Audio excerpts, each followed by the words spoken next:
Bonjour à tous et bienvenue sur ce nouveau tuto. Alors aujourd'hui, nous allons parler de vos clients et notamment la possibilité de mettre sur vos clients divers avertissements ou blocages. Cette option va se trouver dans le menu client, gestion et avertissement. Cette option permet de définir des points de blocage et ou d'avertissement, parce qu'on peut faire les deux pour un client. Ça peut être par exemple un client qui est mauvais payeur ou avec lequel on a un litige et pour lequel on souhaite par exemple bloquer diverses options dans le logiciel. En règle générale, c'est souvent le service comptable qui met ces avertissements pour informer la personne, par exemple, qui prend les appels SAV, que ce client a un litige avec la société. Alors, cette notion de blocage est possible pour plusieurs options.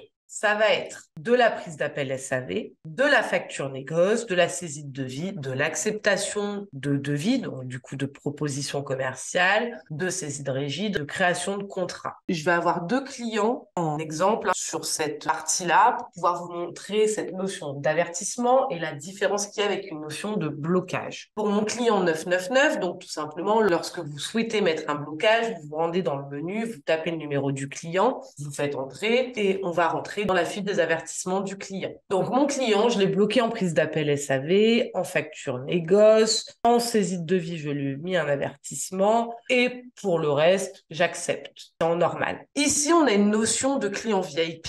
Là, il n'y a pas de raison qu'il soit noté VIP s'il est bloqué, mais voilà, c'est un client qui est VIP, qui est considéré comme étant privilégié par rapport à d'autres. Lorsque l'on va mettre un blocage sur quelque chose, si par exemple là je décide de bloquer la saisie de régie, il va me demander un motif de blocage. Je vais mettre test qui va venir ici s'historiser. Tous les avertissements et blocages s'historisent à cet endroit-là. J'ai un autre client, mon client 3 par exemple, et celui-ci, je vais lui mettre un avertissement en prise d'appel SAV pour que vous puissiez voir la différence entre mon précédent client et celui-ci. Donc là, j'enregistre. Au niveau de la fiche client, je peux y rentrer par ici. Je vais vous montrer comment ça va ressortir. Donc ici, on voit que ce client est noté comme VIP, qu'un avertissement ou un blocage est actif pour le client. Effectivement, il y en a. Donc c'est à cet endroit-là qu'on va pouvoir le voir. À cet endroit-là, on va pouvoir également voir les clients associés. Là, j'ai mon client 3 et mon client payeur sur ma fiche client 9999. Donc là, il va ressortir à cet endroit-là. Et on voit également les blocages de ce client-là. Dans cette fenêtre, nous allons également pouvoir faire une impression avec solde ou l'historique sur un type de facturation à une date d'arrêté. Donc là, il va pouvoir nous imprimer nos clients. Comme dans tous les tableaux, on a la possibilité effectivement d'exporter la table vers Excel, de faire des tris. Donc si là, je veux voir tous les clients VIP en premier, je clique sur la colonne client VIP. Maintenant, je vais quitter et on va les mettre en action à ce que je vous ai expliqué. Donc, si je vais sur mon client 3, en prise d'appel SAV, déjà, je peux voir à cet endroit-là que mon client a un avertissement, que mon client est noté comme client VIP.